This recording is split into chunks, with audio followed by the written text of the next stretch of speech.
मालिक जीते सब जग जान लिया, जीते सब जग जान लिया। सब जीवों को मोक्ष मार्ग का निष्प्रिय उपदेश दिया, निष्प्रिय उपदेश दिया।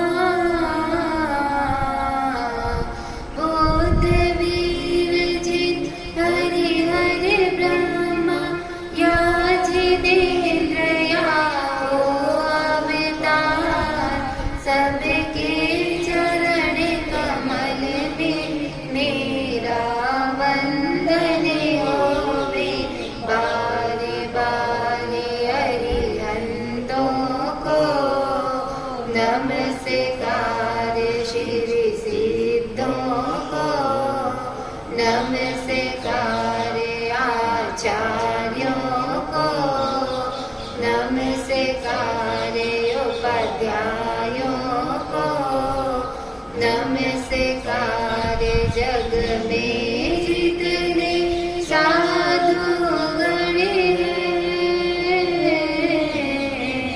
जग में साधु गण हैं, मैं सबको बंदो बारी बारी अरिहंतों को, नमस्कार श्री सिद्धों को, नमस्कार। नमो हरि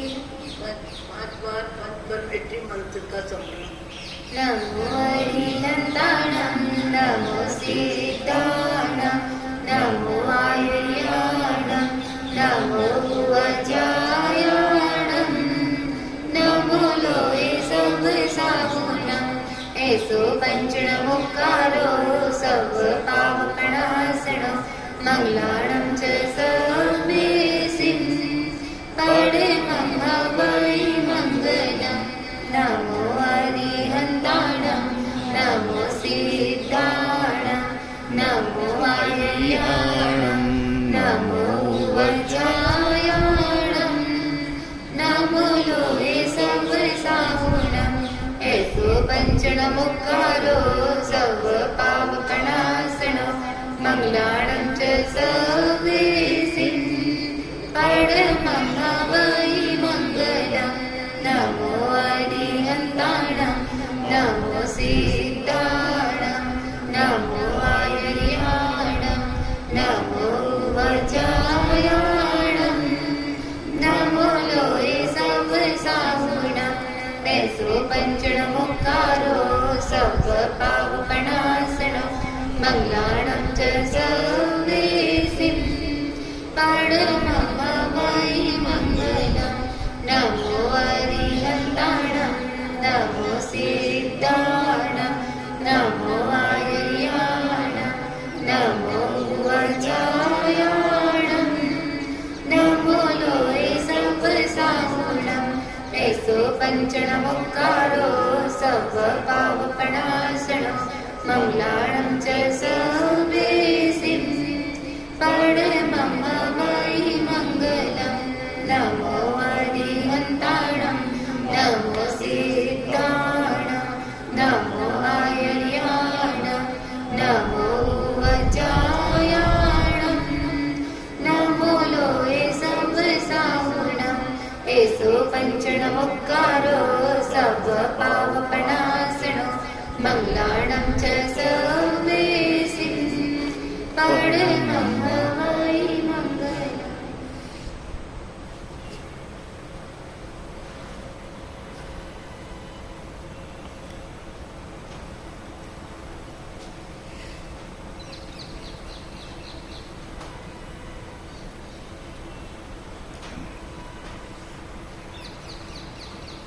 सिद्धानम बुद्धानम पारगयानम परम पर गयानम लोक मोह गयानम नमो सया सब सिद्धानम इक्को भी नमस्कारो जिनवर वस्त्र हस्त बद्ध मानस संसार सागरो तारे नरम नारी अहो अहो श्री सदगुरु करुणा सिंधु अपार आपा मर पर प्रभु करो अहो अहो उपकार अनंत शुद्ध आत्माओं को नमस्कार। शुद्ध आत्मा स्वरूप प्राप्ति का लक्ष्य जिनका बन चुका प्रयत्नशील उन सभी साधकों को नमन नमन नमन। प्रभु परमात्मा देवादिदेव भगवान महावीर स्वामी के शासन में राजस्थान की धरती कोटा शहर दानबाड़ी दादाबाड़ी परिसर में आप लोग सब सम्मिलित हैं। चातुर्मास के 2 मास पूरे हुए, तीसरा मास चालू हो रहा है। आए दिन अपने ही चेतन चिदानंद को जागृत करने के लिए लगभग हम उनके जीवन सुनते हैं जो कैसे अपने जीवन को ऊपर उठाते हैं और कैसे दूसरों की से प्रेरणा लेते हैं और जीवन में हल्के विचार, क्रोध के विचार, लोभ के विचार, ईर्ष्या के विचार, खाने पीने के विचार, ये सामान्य विचार तो विचारों में बने रहते हैं। पूरी जिंदगी भर विचार बने रहते हैं। विचार बदलते भी हैं, पर बदलने में भी शारीरिक जिंदगी से संबंधित विचार होते हैं। कभी भूत को लेके, कभी भविष्य को लेके, कभी वर्तमान को लेके, कभी व्यक्ति को लेके, कभी वस्तु को लेके। और वस्तु को लेके व्यक्ति के भावों में दुर्भाव आता है और वस्तु को लेके ज्यादातर व्यक्ति के हृदय में दुर्भाव, दुर्ध्यान आता है। दुर्ध्यान और दुर्भाव 2 शब्द समझ में आने लायक है। व्यक्ति के प्रति दुर्भाव आता है और वस्तु के प्रति दुर्ध्यान आता है। अपना ध्यान बना रहता है क्योंकि वस्तु में तो ध्यान है नहीं, वस्तु में ज्ञान है नहीं, वस्तु में जानकारी है नहीं। मान लो एक व्यक्ति है जिसकी 2 एकड़ जमीन है और वो जमीन किसी ने अपने अधिकार में ले ली।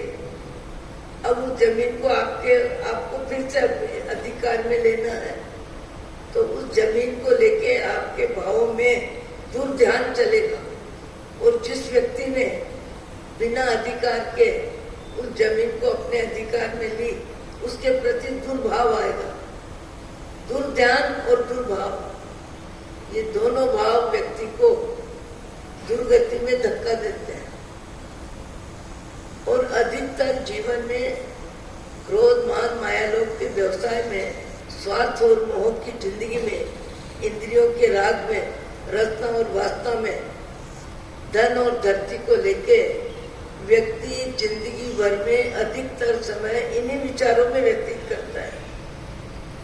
इन्हीं विचारों में समय व्यतीत करता है और ज्यादा में ज्यादा पुण्य के उदय में पाप का बंध करता है। और कभी कभी तो पुराने संस्कार हावी हो जाते हैं, रचना वासना के संस्कार हावी हो जाते हैं और इतने हावी हो जाते हैं कि वो विचार बने ही रहते हैं। जैसे अपन ने भवदेव के भव में देखा कि 12 वर्ष तक मुनि जीवन के सारे नियमों का पालन करते हुए भी भाव जगत में नारी का राग, नारी से संबंधित विचार का विराम नहीं हुआ। 12 वर्ष का समय निकल गया त्याग में, तप में, भक्ति में। जैसे अपन सामयिक भी करते हैं, स्वाध्याय भी सुनते हैं, व्याख्यान भी सुनते हैं, उपवास भी करते हैं, आरती भी करते हैं, एकादशा भी करते हैं, पर उसके बाद भी हमारे जीवन में बाह्य जगत की व्यवस्थाओं का राग बना रहता है, वैसे वस्त्र की अधिकता, वस्त्र की नवीनता, वस्त्र और चाहिए, भाव बने रहते हैं। तब करने के बाद भी, पढ़ने के बाद, खाने के भाव में खट्टा मीठा गरम ठंडा का भाव बना ही रहता है। सुगंध और दुर्गंध के विचार बने रहते हैं, और चाहिए के विचार बने रहते हैं, क्योंकि बाह्य क्रिया के साथ अंतर में जब तक आत्मा का ज्ञान नहीं होता है, वहां तक व्यक्ति के भाव जगत में संसारिक विचारों से विश्राम कम की व्यवस्था बनती ही नहीं है। पर समय जब आता है, भाव जब बदलते हैं, तो हमने कल सुना 12 वर्ष तक मुनि जीवन के सारे नियमों का पालन करने के बाद भाव कब बदले? जब वापिस भाई का देवलोक हो जाता है और स्वयं मुनि जीवन से पुनः अपने गांव में अपनी पत्नी की याद में आते हैं, और पत्नी ही मिल जाती है, कुएं पे पानी लेने आई 4-5 औरतों के साथ, और पहचाना भी नहीं। और उसी ने पूछा कि इस गांव में नागीला, जिसका पति विवाहित होते के साथ भाई के साथ वैरागी बन गया, साधु बन गया, उस नागीला का क्या हाल चाल है? और ये शब्द कौन सुन रही है? नागीला स्वयं इन शब्दों को सुन रही है, और सुन के विचार आता है। विचार क्या आता है? हाड़ मांस न पुतली, रोग निवास न धाम। ऐसी काया में अभी भी इनका मन लगा हुआ है। ये शरीर है क्या? इंद्रिया है क्या? विषय है क्या? ये सब संसारिक रत्ना वासना की वृत्ति है, और मुझे इनके त्याग के शब्द, तप के शब्द, मुनि जीवन ग्रहण कर लिया, ऐसी जानकारी मिली। उसके बाद मेरे भावों को बदलने में सद्गुरु की कृपा हुई, स्वाध्याय की कृपा हुई, परमात्मा की भक्ति से मेरे भाव बदल गए। और मेरे भाव कितने बदल गए? जगत के जीवों के प्रति भाई और बाप के भाव रह गए। जगत के जीवों के प्रति मेरे भाव जगत में सारे संसार के पुरुष भाई और बाप, ये भाव बन गए। और सांसारिक जीवन का प्रारंभ हुआ, और प्रारंभ में ही निमित्त ऐसा बना तो वो सारे भाव मेरे ओम शांति हो गए। कैसा भाव जगत होगा, कैसी निर्मल आत्मा होगी, कितनी ऊंची आत्मा होगी कि विषय कषाय के विचारों से इतना जल्दी विराम ले लिया, विराम मिल गया। निमित्त जो भी मिला, निमित्त मुनि को भी मिला, और निमित्त नागीला को भी मिला। नागीला घर में है और भवदेव जंगल में मुनि जीवन जी रहे हैं। उनके जैसे भाव बनने चाहिए थे, वैसे भाव नागीला के बन गए। और नागीला का निमित्त मिलते के साथ, नागीला का उपदेश सुनने के साथ शब्दों का असर, शब्दों में वैराग्य है, शब्दों में त्याग है, शब्दों में रत्ना वासना विराम है। ऐसी नागीला के शब्द सुनने के साथ मुनि जीवन में जीने वाले भवदेव को भाव जगत बदलने का भाव आ गया। कहो ये कहां और मैं कहां, ये कहां और मैं कहां। ये घर में रह कर के भी वन का जीवन जी रही है, और मैं वन में रह के भी भावों में, संसार के विचारों में जीवन जी रहा हूं। आपके हमारे भाव हर समय बदलते रहते हैं, कभी खाने में, कभी पीने में, कभी पहनने में, कभी ओढ़ने में, कभी रीति रिवाज में, कभी बीते हुए समय में, और कभी आने वाले समय के विचारों में। मनुष्य जीवन का समय हमारा संसारिक विचारों के क्रम बदलते रहते हैं, भाव बदलते रहते हैं, व्यक्ति बदलता रहता है, वस्तु बदलती रहती है, संबंध नए पुराने होते रहते हैं। किंतु हमारे भाव जगत में क्रोध, मान, माया, लोभ का व्यवसाय अनंत काल से अखंड बना हुआ है। व्यक्ति वस्तु में परिवर्तन होता है, पर व्यक्ति वस्तु के निमित्त से होने वाले भाव हमारे भावों में बने ही रहते हैं और उन भावों में हमारी आत्मा में कर्म बंधन होता ही रहता है। एक शब्द का एक निमित्त लेके आदमी ऊपर उठ जाता है और एक निमित्त लेके आदमी नीचे उतर जाता है। कितनी बार सुना है, कितने उदाहरण सुनते हैं अपन। इलायची कुमार सेठ का पुत्र है, श्रेष्ठी वरीय पिता है और एक नटनी के नृत्य को देख के, नटनी के रंग रूप को देख के उस रंग रूप में मन मूर्छित हो जाता है, मन आसक्त हो जाता है। और कितना आसक्त हो जाता है। जाति, धर्म, परिवार, माता पिता का प्यार, माता पिता की इच्छा सब एक तरफ और अपनी तीव्र इच्छा, इतनी इच्छा, उस इच्छा में ही मुझे जीना है, उसके बिना जीना ही नहीं है। यहाँ तक कि माँ बाप को मजबूर कर दिया। उस जमाने में भी क्वचित ऐसे उदाहरण होते थे। और नटनी के पिता से जब बात हुई तो नटवा कहता है हमारा नृत्य कला ये व्यवसाय है, हमारी बेटी का संबंध उससे ही होगा जो व्यक्ति इस कला में नृत्य में निपुण होगा, किसी और से नहीं होगा। ये मनुष्य का मन। श्रेष्ठी का पुत्र, श्रेष्ठी बड़े का पुत्र इलायची कुमार नृत्य कला में निपुण होने में अपनी रुचि बना लेता है, उस व्यवसाय में समय लगाता है, नृत्य सिखाने वाले से नृत्य सीखता है। आचार विचार व्यवहार सब में कितना परिवर्तन, कितना परिवर्तन, कितना परिवर्तन। और इतना परिवर्तन कि उस नृत्य कला में निपुणता आ रही है, निपुणता आ भी गई है। और उसके बाद एक किसी परिवार में, एक किसी मकान में, एक किसी घर में साधु आहार ले रहे हैं, मुनि आहार ले रहे हैं और श्राविका आहार दे रही है। मुनि की आंख अपने पात्र की तरफ है, नारी की आंख अपनी व्यवस्था में है। दोनों की आंख एक दूसरे से मिलती नहीं है। समझदार व्यक्ति बहुत लंबे समय तक एक दूसरे की आंख एक दूसरे से मिलाते नहीं है। बात करते हुए भी उनकी आंख टकटकी लगा के किसी को देखती नहीं है, क्योंकि आंख भी राग का निमित्त है, वचन भी आंख का निमित्त है।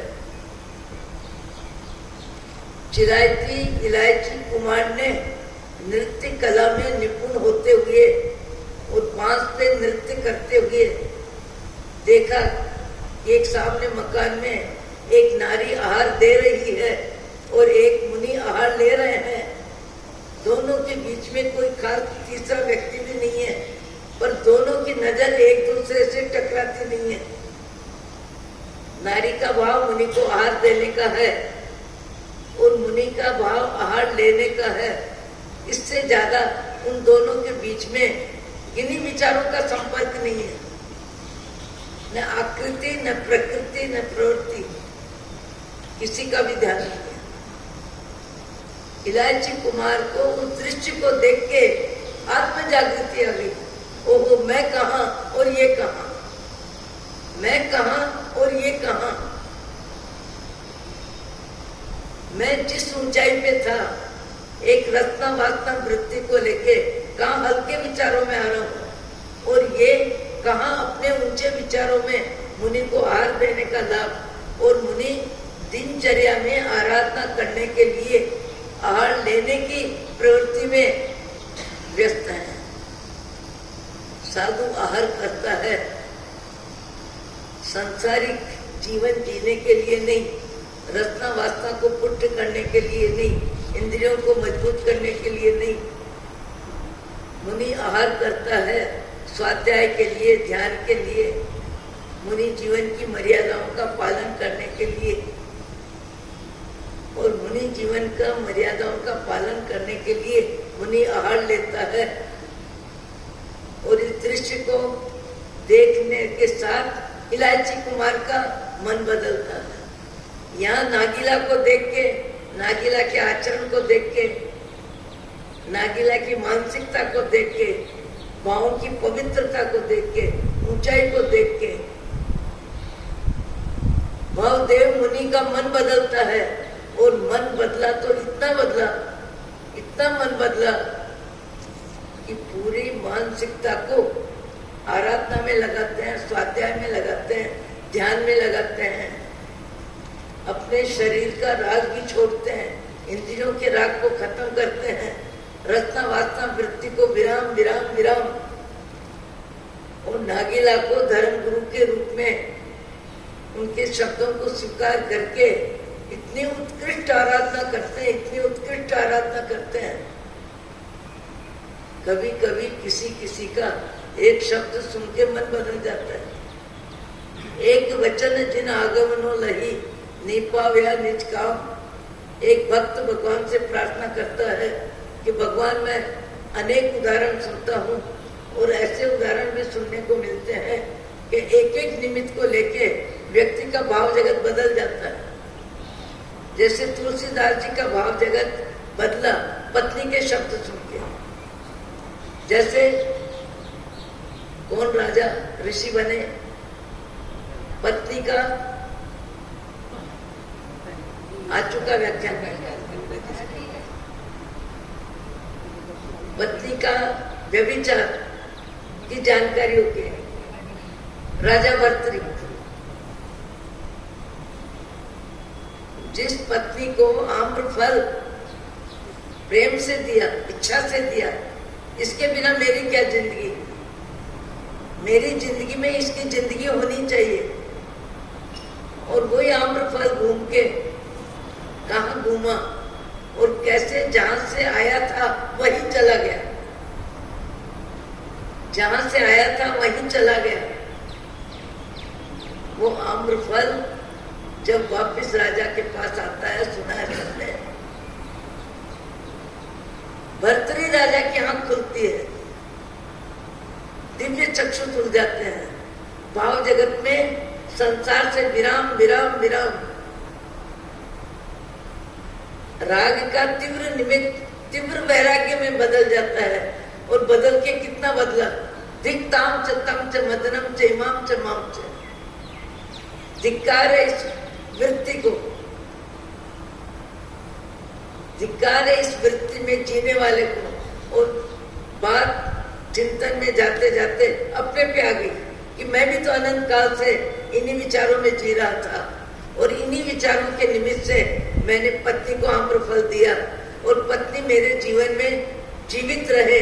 ये मेरे भाव जो थे वो क्या थे, उन भावों से विराम लिया, विराम लिया। और विराम कितना लिया, अपने विचारों को पूरी तरह से बदल दिया। आज हमारे जीवन में क्रोध के विचार, लोभ के विचार, ईर्ष्या के विचार, द्वेष के विचार, स्वार्थ के विचार और चाहिए के विचार, दूसरे की धन धरती की ऊंचाई को देख के कभी मन छोटा हो जाता है, कभी मन ईर्ष्या में चला जाता है, कभी मन विचारों में कहां से कहां भटक जाता है। ऐसे हमारे मन को समझाने के लिए, संभालने के लिए ये सत्संग है। मेरे मन को मैं ही जानूं। 15 वर्ष की उम्र के बाद, आज तो बच्चों को 10 वर्ष में ही संसार समझ में आ रहा है, पर मुझे तो लगता है हमारी उम्र में 70 वर्ष पहले, 80 वर्ष पहले का जो जीवन होता था, वो जीवन में व्यवस्थाएं इतनी सामान्य होती थी कि 15 वर्ष की उम्र तक बच्चे को मालूम ही नहीं पड़ता था कि संसार क्या है, संसार क्या है मालूम ही नहीं पड़ता था। आज समय रफ्तार से बदल रहा है और कम उम्र में सारी जानकारियां हो रही है और सारी जानकारियों में ये मोबाइल जितना संसार को ज्ञान देने में, व्यवस्था में जानकारी में, सुविधा में, साधन में उपयोगी है। कभी कभी ये भी अनुमान लगता है कि मोबाइल खतरनाक भी है। मोबाइल जितना उपयोगी है उतना ही खतरनाक भी है। अपने कमरे में 10 बजे 11 बजे, आज का समय, लड़की का कमरा अलग, लड़के का कमरा अलग, माता पिता का, सबके कमरे अलग। किसी जमाने में मोबाइल होता था, सबके बीच में एक मोबाइल पड़ा रहता था। किसका फोन आया, घंटी सब सुनते थे, आवाज सब सुनते थे, कौन किससे बात कर रहा है सबको जानकारी हो जाती थी। उस समय भी मोबाइल की उपयोगिता थी, और आज मोबाइल की उपयोगिता कहां से कहां पहुंच गई। ये आत्मा का ज्ञान संसार के कितना काम आ रहा है, पर यह आत्मा का ज्ञान यदि आत्मा के लिए काम में आवे तो व्यक्ति के भाव जगत में ऊंचाई अच्छाई बढ़ते देर नहीं लगे।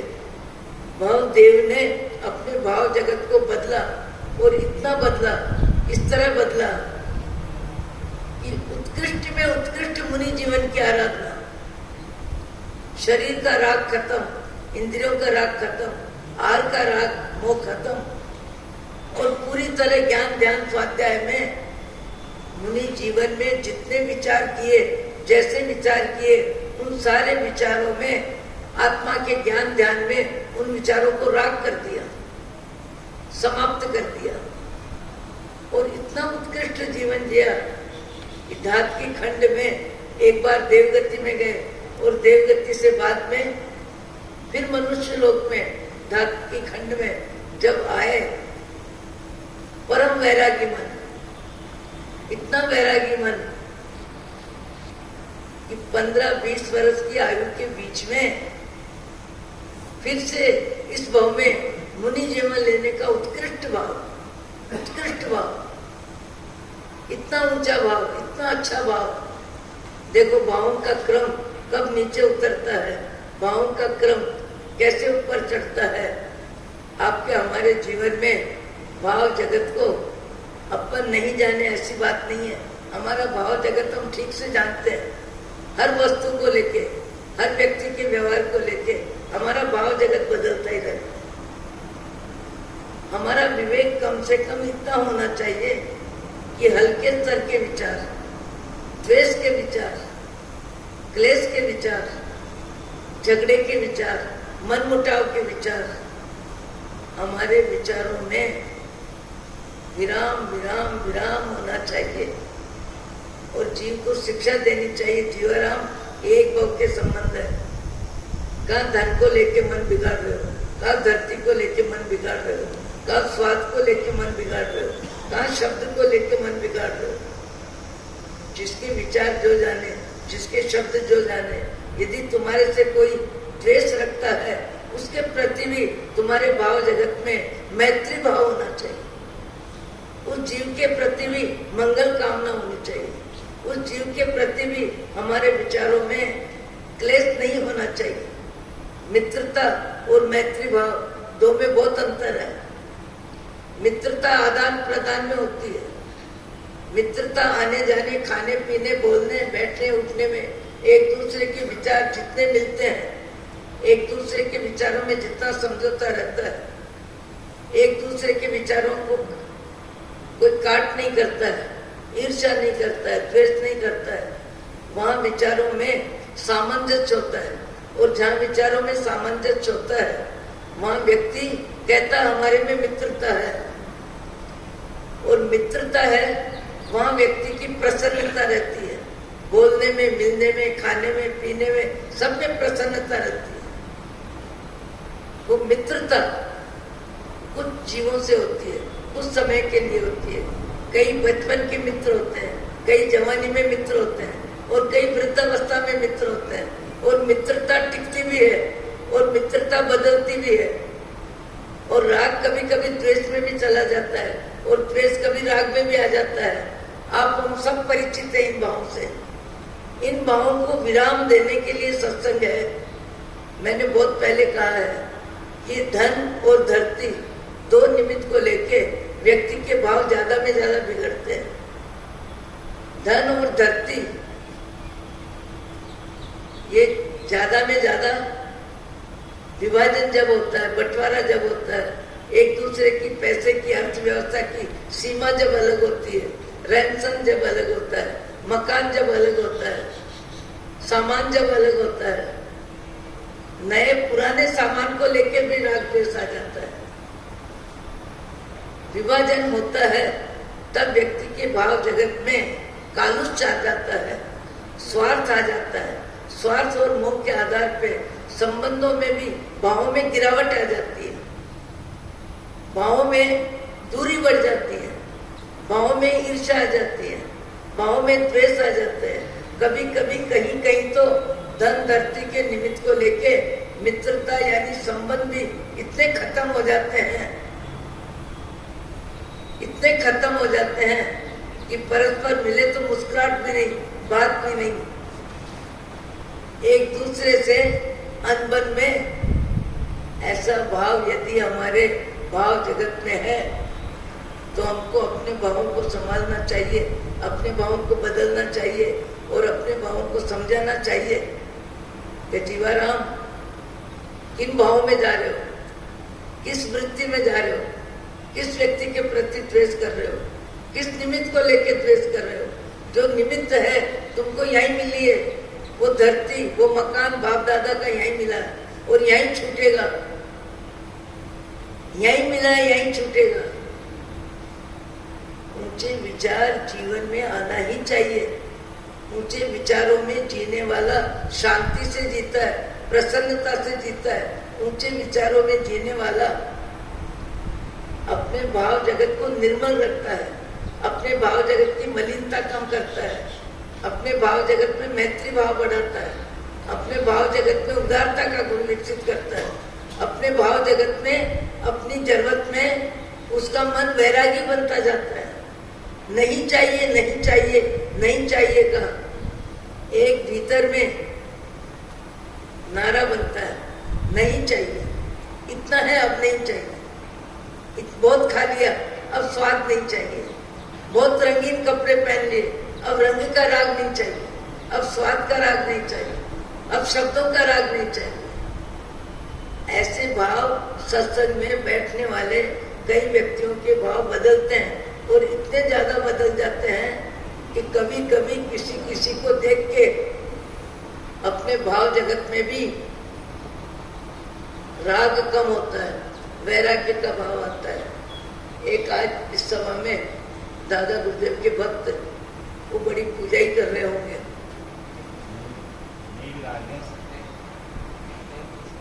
आगे जिनका नाम है अशोक कोचर।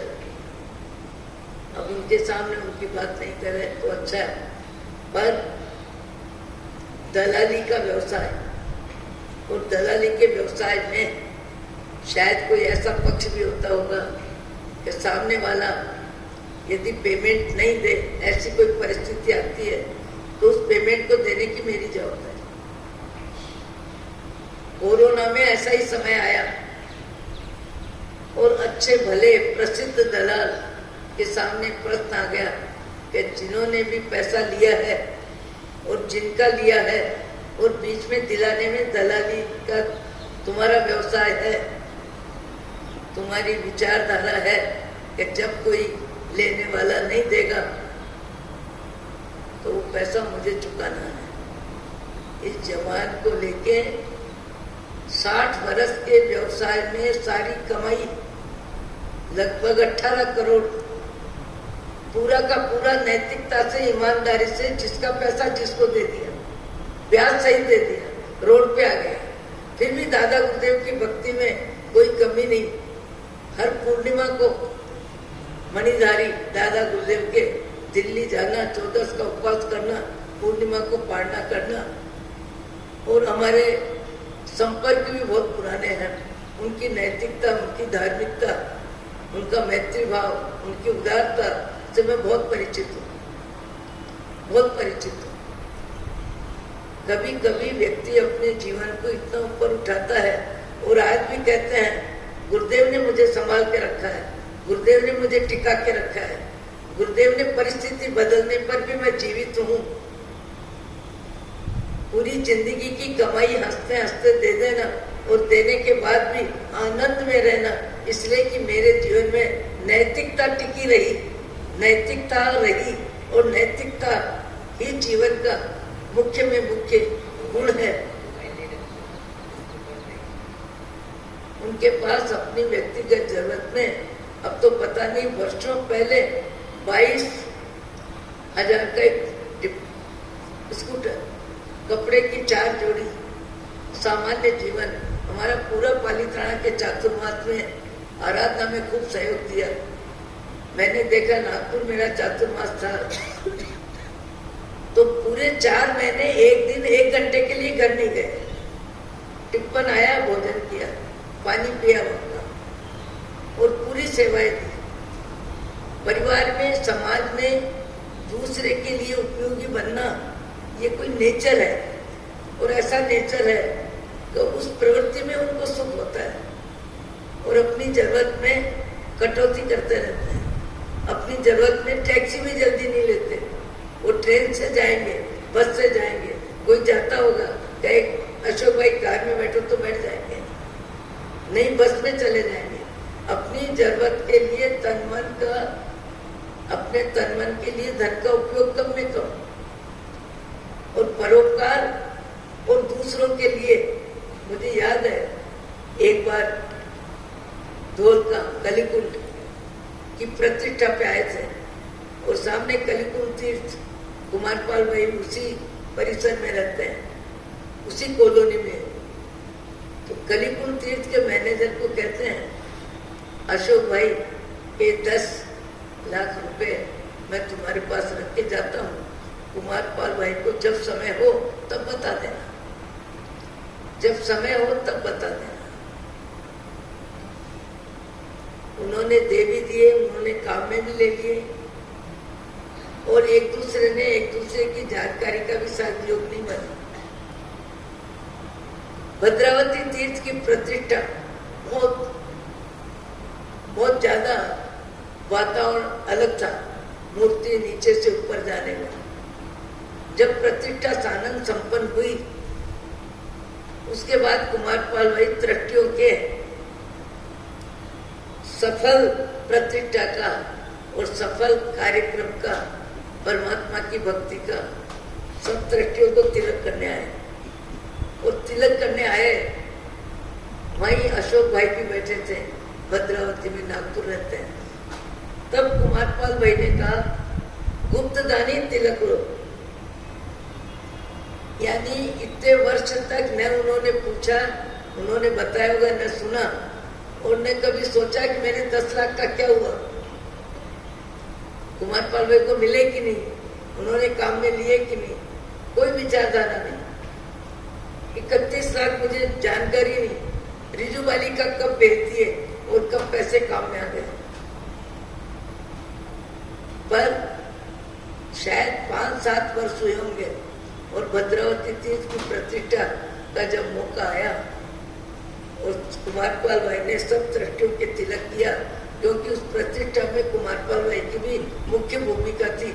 कुमारपाल भाई तो कह रहे थे जिस रोज प्रतिष्ठा हुई मैं सवेरे से पाटनाथ भगवान के जाप में सूर्यास्त तक अखंड बैठा था। और जब प्रतिष्ठा सानंद संपन्न हुई, सब तृटियों के तिलक करने आए, उस समय अशोक भाई का दान का उल्लेख अपने आप हो गया। क्या कहा? गुप्त दानी तिलक लो। पर धैर्य कितना रहा, देने के बाद मैंने दिया, इसकी जानकारी लेने वाले को हुई कि नहीं। यानी कई व्यक्ति अपने जीवन में ऊंचे कार्य करने के बाद भी मैंने ऊंचा कार्य किया, इसके लिए उनका मन शांत रहता है।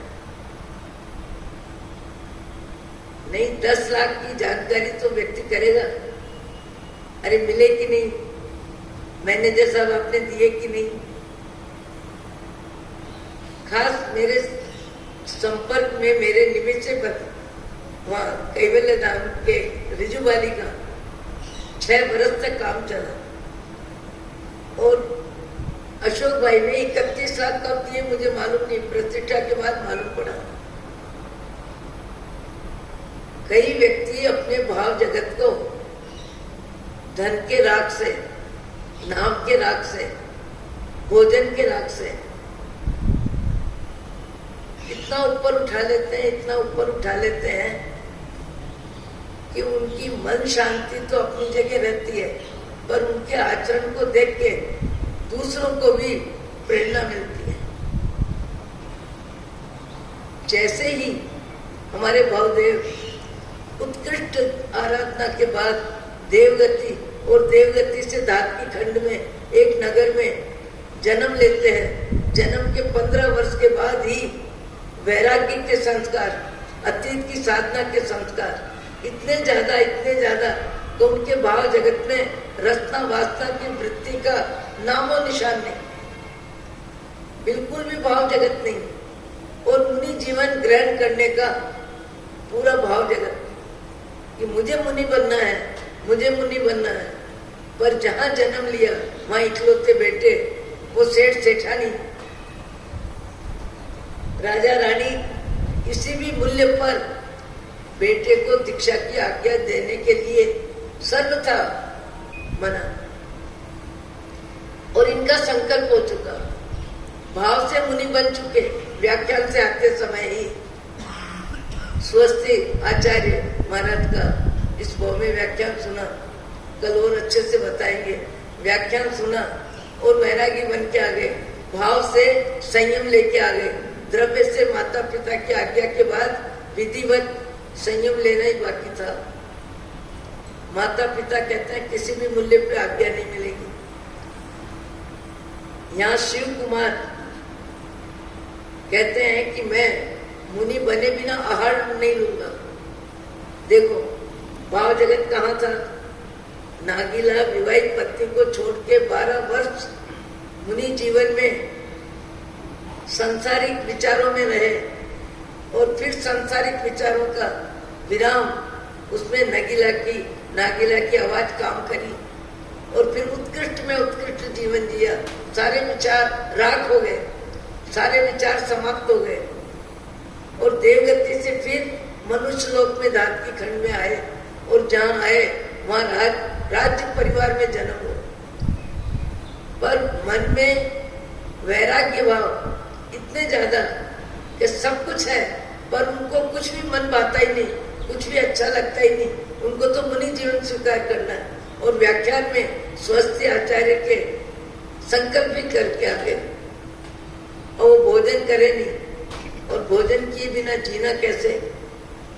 फिर उस नगर में सेठ है श्रेष्ठी वर्य, और वो श्रेष्ठी वर्य कौन जीव है? नागीला का जीव उसी नगर में श्रावक के जीवन में दृढ़ धर्मा उनका नाम है। और दृढ़ धर्मा जिनका नाम है वो मुनि जीवन से पहले ग्रस्त जीवन में सारे आचार विचार व्यवहार में श्रावक का उत्कृष्ट जीवन जीने वाले 12 व्रतधारी श्रावक है।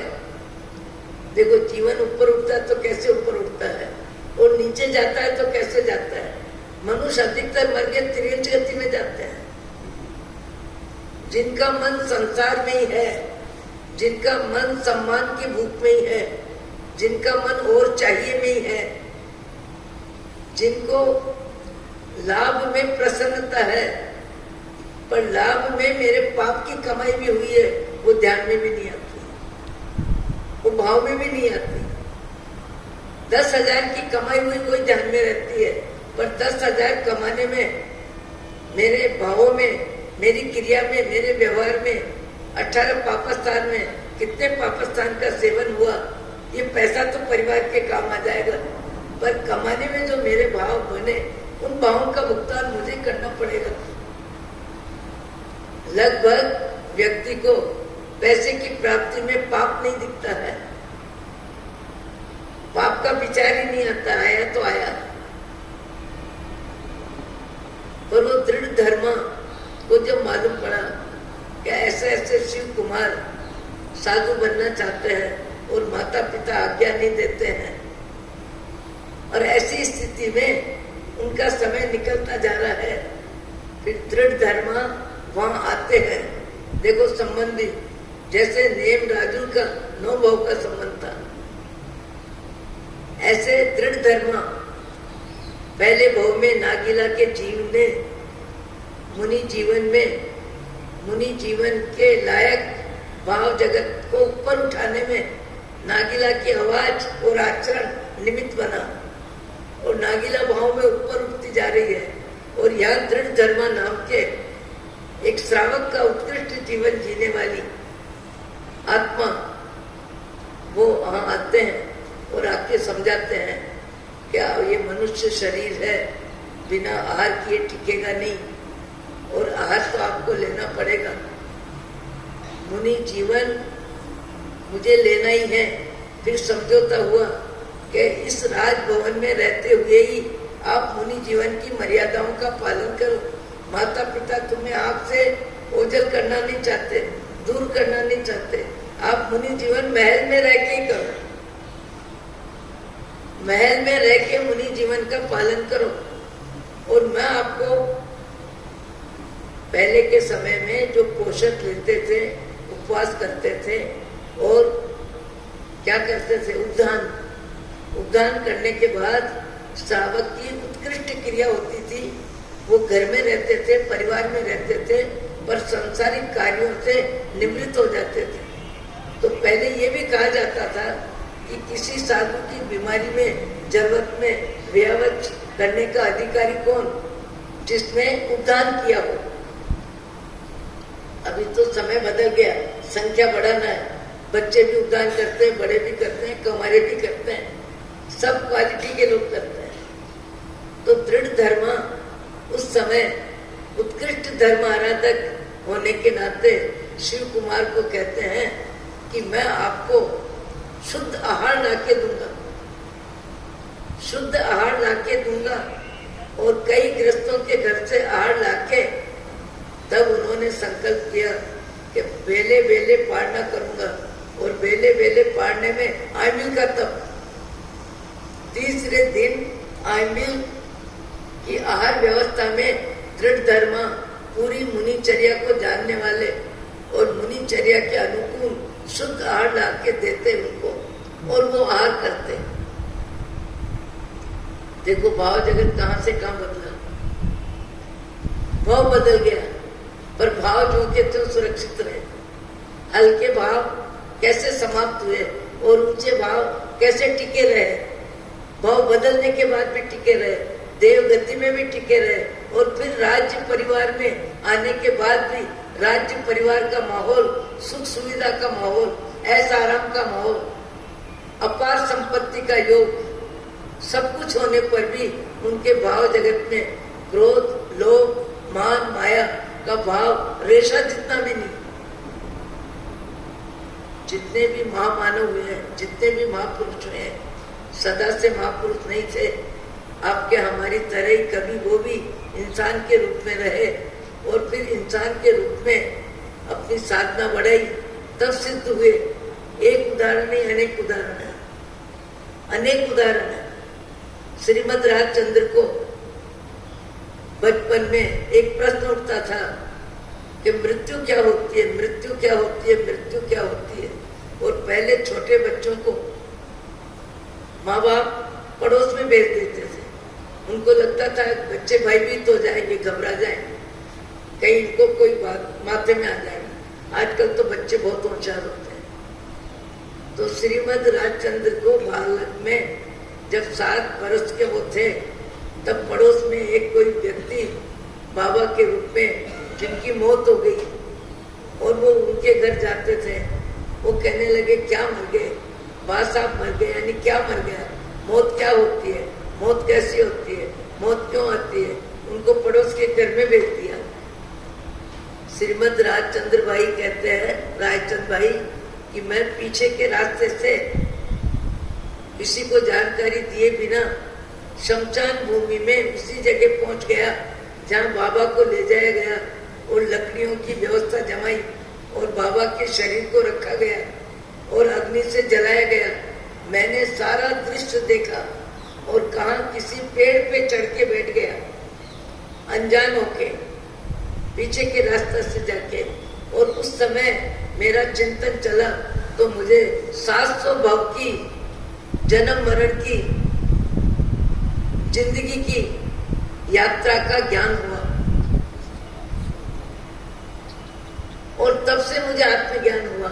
और आत्मज्ञान के बाद श्रीमद् राजचंद भाई बहुत ज्यादा परमात्मा के मार्ग में उत्कृष्ट आराधक हुए। आज भी आकाश जाने वाले सैकड़ों व्यक्ति आराधना करते हैं, श्रीमद् का साहित्य भी पढ़ते हैं, हम लोग भी पढ़ते हैं। हम लोगों को भी तकलीफ नहीं है, चाहे वो नरसिंह मेहता का हो, चाहे तुलसी जी का हो, चाहे सूरदास जी का हो, चाहे श्रीमद् का हो। आज सवेरे ही एक भाई के साथ हम पढ़ रहे थे, अपूर अवसर है वो क्यारे आपसे क्यारे थईशु भाई अंतर निर्ग्रंथ सर्व संबंधनु बंधन तीक्षण छेदिने विचरशु कब महत्व पुरुष ने पंथ। अपूर अवसर 22 दाता का एक काव्य है और उसमें आत्मा की आराधना, आत्मा से परमात्मा बनने तक का सारा विषय कविता के रूप में पूरा दिया हुआ है। सामायिक में बैठ के कई व्यक्ति आज भी उसका विचार करते हैं, चिंतन करते हैं। सर्व भाव थी औदासीन्य वृत्ति करी, सर्व भाव थी औदासीन्य वृत्ति करी, मात्र देहते संयम हेतु हो जो अन्य कारणे अन्य कशु कल्पे नहीं, देहे पण किंचित मूर्छा न हो जो। ऐसा अपूर्व अवसर एक काव्य है कि मेरे जीवन में ऐसा अपूर्व अवसर कब आएगा।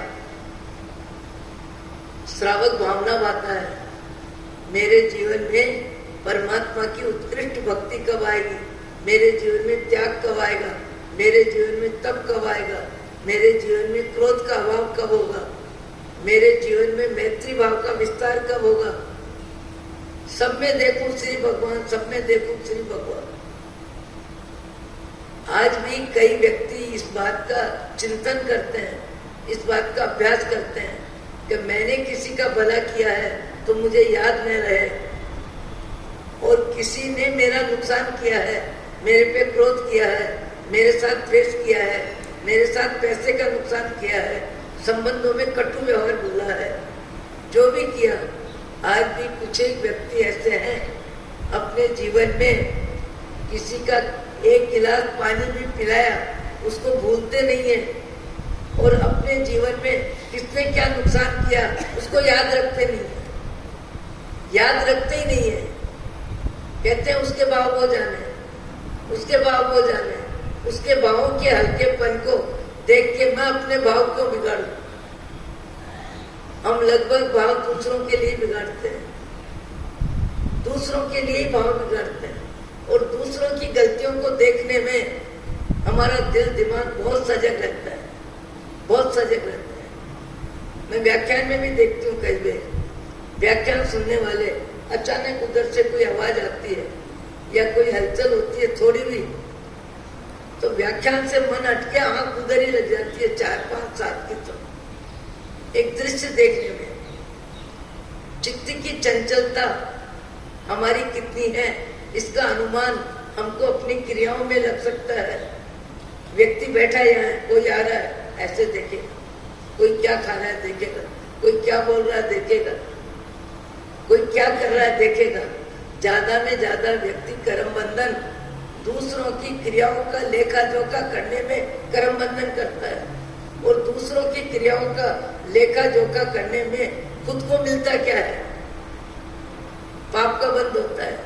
पर पाप का बंद करने में ही जीव को रुचि है, रस है। दूसरों की निगरानी रखना, दूसरों की जानकारी लेना, दूसरों की गलतियों को नोट करना, किसने क्या किया, बिना कारण हमारी आंख घूमती रहती है, हमारे कान अनावश्यक दूसरों की बातें सुनती रहती है, हमारी जबान ज्यादातर दूसरों की बातें करने में अपनी जिह्वा शक्ति का उपयोग करती है। गुरुवर्य विचक्षण सिंह जी महाराज ने एक साधक आत्मा 18 वर्ष की उम्र में स्वामी रामकृष्ण परमहंस के आश्रम में गए और इंदौर में डॉक्टर साहब टीबी के स्पेशलिस्ट थे, नाम याद है अभी नहीं आ रहा। टीबी के स्पेशलिस्ट डॉक्टर, उनका एकमात्र बेटा राजकुमार जैसा हाइट, बॉडी, सुंदरता, कोमलता सब, और उनको मन लग गया रामकृष्ण परमहंस आश्रम में। और विचक्षण सिंह जी महाराज का चातुर्मास सन 70 का रायपुर हुआ। उस समय स्वामी रामकृष्ण परमहंस आश्रम में रहने वाला युवक अशोक कुमार, उसका नाम, नंदलाल गोरदिया टीबी स्पेशलिस्ट, बहुत बड़े डॉक्टर थे, उनका बेटा, वो गुरुवर्य विचक्षण सिंह जी महाराज के पास नियमित 1 घंटे के लिए आते थे। पर विचक्षण सिंह जी महाराज ने कभी नहीं कहा कि तुम स्वामी रामकृष्ण परमहंस आश्रम में क्यों, और प्रेम से, आत्मीयता से 1 घंटा उनको स्वाध्याय कराते थे। 16-18 वर्ष की उम्र थी। जब महाराज साहब का देवलोक होने के बाद विचक्षण व्याख्यान माला का कार्यक्रम जब इंदौर में था, तब हमने, अभी उनका नाम स्वामी ब्रह्मेश है, उनको हमने बुलाया कि महाराज साहब से आपने ज्ञान लिया और महाराज साहब की मैत्री, करुणा, आत्मीयता तुम्हारे प्रति थी, 1 घंटा रोज देते थे आपको, आप उनकी श्रद्धांजलि में विचक्षण व्याख्यान माला में उनके बारे में बोलने के लिए आपको आना। वो आए और उन्होंने बोला, और बोलने के बाद क्या कहा कि और सारा उपदेश तो मुझे उनका समझ में आया, पर सबसे ज्यादा उन्होंने मुझे 2 शब्द बोले कि अशोक भैया, तुमको अंतर्दृष्टि के साधक बनना है, आत्मा से परमात्मा के मार्ग में लगना है, तो कल्पना और जल्पना कम में कम करना, कल्पना और जल्पना कम में कम करना, कम में कम बोलना, कम में कम सोचना, सोचना और बोलना दोनों कार्य तुम कम में कम करना। बोले मेरे जीवन में वो 2 शब्द मंत्र है, और विचक्षण सिंह जी महाराज के उपकार का मैं हर प्रातःकाल स्मरण करता हूँ। योग संयोग से उनके पिताजी का भी देहांत हुए 4 दिन हुए थे, नंदलाल गोरदिया का। उनकी पत्नी हीराबाई गोरदिया अकेली थी, परिवार के सब व्यक्ति आ गए कि आप भले विचक्षण सिंह जी महाराज की श्रद्धांजलि में व्याख्यान माला में आए, पर आपको मालूम तो पड़ गया कि आपके पिताश्री नहीं रहे, इसलिए माता के पास चलो। हम भी गए, वो भी गए, सब गए। सबने कहा अब आपकी जवाबदारी है कि माँ को संभालना है। उन्होंने कहा माँ को संभालने की जवाबदारी मेरी मना नहीं है, मैं बनारस अभी हूँ, बनारस ले जाने के बाद इनकी सारी व्यवस्था होगी, एकदम अच्छी व्यवस्था होगी, पर आप चाहो कि मैं पिताजी के जाने के बाद इनका बंगला, इनका फर्नीचर, इनके व्यवसाय की इनकम संभाल के माँ की सेवा करूं। मेरा जीवन ईंट चूने पत्थर को संभालने के लिए नहीं है, मेरा जीवन धन और धरती को संभालने के लिए नहीं है, मेरा जीवन अपनी आत्मा को 4 गति 84 रात से मुक्त करने का मेरा मार्ग है। इस मार्ग को पकड़ने के बाद अब स्वाभाविक के बड़े डॉक्टर थे, अच्छे एरिया में बंगला होना, फर्नीचर होना मामूली बात थी। उनका जवाब क्या था, आत्मा का जब प्रेम आ जाता है तब व्यक्ति का भाव जगत अलग ही हो जाता है कि ईंट चूने पत्थर को संभालने के लिए, ईंट चूने पत्थर के लिए तो कितने राग द्वेष होते हैं, कितना तेरा मेरा होता है। अशोक भाई के शब्द, हम भी वहीं खड़े थे, ईंट चूना पत्थर को संभालने के लिए मेरा मनुष्य भाव नहीं है, मेरा मनुष्य भाव अपनी आत्मा की शुद्धि के लिए है।